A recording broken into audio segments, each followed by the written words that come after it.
BNP তারা আসলে দেশ শেষ পর্যন্ত চালাতে পারবে না। তাদের যে অবস্থা এখন ইতিমধ্যে তাদের দুর্বলতা আস্তে আস্তে সামনে প্রকাশ পাচ্ছে। মির্জা ফখরুল ইসলাম তিনি জাতির উদ্দেশ্যে বলেই দিয়েছেন যে সামনে তেলের দাম বাড়বে এবং অন্যান্য জিনিসপত্রের দামও বাড়বে। তার মানে তারা ইতিমধ্যেই তারা জনগণের সামনে স্যারেন্ডার করে দিয়েছেন। 2 দিন আগেও যেখানে তাদের মন্ত্রীরা দম্ভ করে বলতেছে দেশে তেলের সংকট নাই, তেলের দাম বাড়বে না, আজকেও দেখলাম তাদের মন্ত্রী বলতেছে দেশে কোনো তেলের সংকট নাই, তেলের দাম পৃথিবীতে অনেক দেশে বাড়ালেও আমরা বাড়াবো না। কিন্তু মির্জা ফখরুল ইসলাম তিনি কিন্তু আজকে মুখ ফসকে বলে দিয়েছেন যে তেলের দাম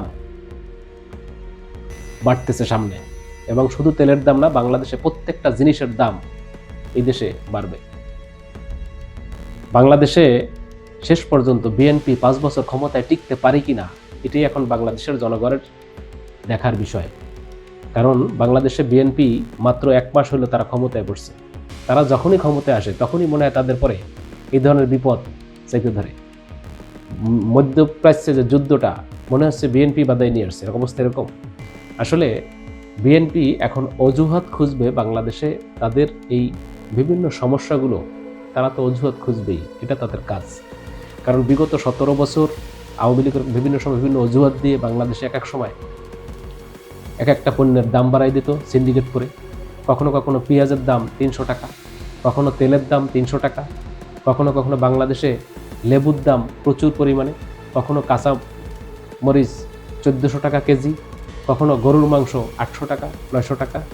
এরকম বিভিন্ন সময় আমরা বিভিন্ন জিনিস আমরা বাংলাদেশে এক এক সময় এক একটা জিনিস সিন্ডিকেট করে এই দেশে প্রচুর পরিমাণে দাম বৃদ্ধি করতে দেখতাম।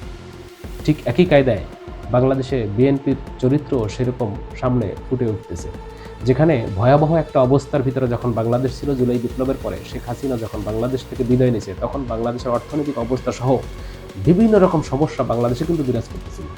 সেই সময় যেহেতু ডক্টর ইউনূস তিনি সরকার ক্ষমতায় থেকে তিনি দায়িত্ব নিয়ে বাংলাদেশটাকে 1.5 বছর তিনি শান্তভাবে দেশটাকে চালাইছেন। এত অরাজকতা, এত দাবি দেওয়া, এত সহিংসতা, এত সেই আওয়ামী ফেসিবাদদের ষড়যন্ত্র, এত কিছু মোকাবেলা করে যখন 1.5 বছর শান্তভাবে দেশটা চালাইতে পারছে, তাহলে বিএনপি কেন এখন পারবে না?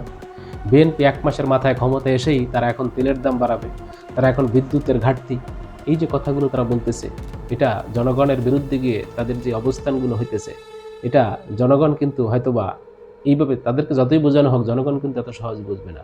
যে হঠাৎ করে বলবেন তেলের দাম বেড়ে যাবে, অন্য সব জিনিসের দাম বেড়ে যাবে, এটাকে এত সহজেই দেশের জনগণ মেনে নেবে মনে করতেছেন?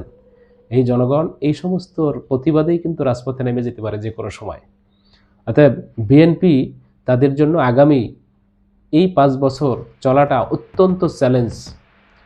শেষ পর্যায়ে যদি তারা এই রাষ্ট্র পরিচালনা করতে ব্যর্থ হয়, হয়তোবা বিএনপি তারা জাতীয় সরকারের দিকে হাঁটতে পারে। তারা জামাতকে নিয়ে, তারা নিজেরা বিএনপি এবং ডক্টর ইউনূসকে সাথে নিয়ে আগামীতে হয়তো জাতীয় সরকার গঠন করার একটা চিন্তা ভাবনা তাদের ভিতরে কাজ করতেছে। কারণ বিএনপি যদি আসলেই ফেল খায়, তাহলে এই জাতি তাদেরকে কিন্তু ক্ষমা করবে না। কারণ বিগত 1.5 বছরও বিএনপির যতগুলো আচরণ বাংলাদেশের মানুষ দেখছে, এই সমস্ত আচরণগুলো কিন্তু বিএনপির প্রতি ভালো কোনো আচরণ বাংলাদেশ মানে তাদের কাছ থেকে যে আশা করছিল সেটা কিন্তু জনগণের সাথে তারা করতে পারে নাই। অর্থাৎ বাংলাদেশে সেই ফেসিবাদের পতনের পর থেকে আমরা বিএনপিকে একসময় ফেসিবাদের পক্ষ নিয়ে কথা বলতে দেখছি। শাহাবুদ্দিন চুপ্পু, ওয়াকরুজ্জামান, 32 নম্বর বাড়ি ভাঙা থেকে শুরু করে বাংলাদেশে বিভিন্ন সময় জুলাই সনদ বাস্তবায়ন নিয়ে অনেক রকম নাটক, এখন এই গণভোট নিয়ে, এই সমস্ত বিষয়গুলোকে বিএনপিকে এই বিষয়গুলো মাথায় রাখতে হবে যে তারা যদি আজকে জুলাই না হইতো, আজকে যদি শেখ হাসিনার পতন না হইতো, তাহলে এই বিএনপির লক্ষ লক্ষ নেতারা এই মামলা হামলা থেকে বাঁচতে পারতো না। এই লক্ষ লক্ষ নেতাকর্মীরা আজকে ওপেনে তারা রাজনীতি করতে পারতো না। আজকে বিএনপির তারেক রহমান দেশে ফিরে আসতে পারতো না।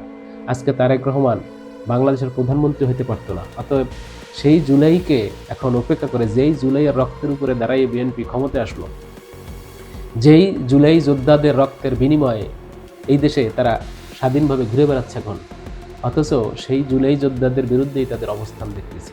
সেই জুলাই সনদ বাস্তবায়ন নিয়ে এখন তাদের নানা নাটক আমরা দেখতেছি।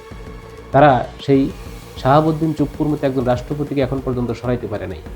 তারা বাংলাদেশে এই গণভোটকে নিয়ে এখন তালবাহানা শুরু করতেছে।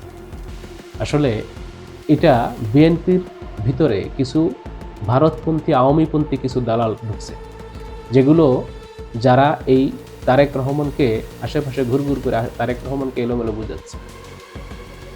তারেক রহমান যদি এটা বুঝতে না পারে এখনও, যে তাকে এই ভারতপন্থীরা, আওয়ামীপন্থী তাদের ভিতরে যে নেতাগুলো আছে তাদেরকে গুরুত্বপূর্ণ পদে পদে বসাই ফেলাইছে এই তারেক রহমান, তারা যে তাকে ভুল পথের দিকে নিচ্ছে, তারা যে জনগণের বিপক্ষে গিয়ে অবস্থান নিতেছে, তারা যে ভারতের দালালি করতেছে, এটা তারেক রহমানকে এখনই সময় থাকতে বুঝতে হবে। তা নাহলে এই সমস্ত নেতাকর্মীরাই এই তারেক রহমানকে ডুবাবে, তারেক রহমানের দলটাকে ঠিক আওয়ামী ফেসিবাদের মতো, আওয়ামী লীগের মতো ধ্বংস করে ছাড়বে। অর্থাৎ তারেক রহমান সময় থাকতেই এখন বোঝা উচিত যে তারা তাদের যে নেতাকর্মীদের পরামর্শগুলো তাকে কী দিচ্ছে। কারণ বাংলাদেশের সম্পর্কে অনেক ধারণা কিন্তু তারেক রহমানের নাই। তিনি দীর্ঘ 18 বছর বাংলাদেশে উপস্থিত ছিলেন না। জুলাই বিপ্লবে কারা কারা আন্দোলন করছে, কারা কারা জীবন দিছে, কোন ভয়াবহ অবস্থার ভিতরে বাংলাদেশের মানুষ সময় কাটাইছে, এই অভিজ্ঞতাটা কিন্তু তারেক রহমানের নাই। এখন তার আশেপাশে ভারতপন্থী দালালেরা যেভাবে তাকে বুঝাচ্ছে, এটা দ্বারা তিনি নিয়ন্ত্রিত হইতেছে। তিনি এই দেশের বিরুদ্ধে, জনগণের বিরুদ্ধে গিয়ে অবস্থান নেওয়ার পরিকল্পনা করতেছে তারেক রহমান। এটা হয়তো বা চরম ভুল হবে তার জন্য।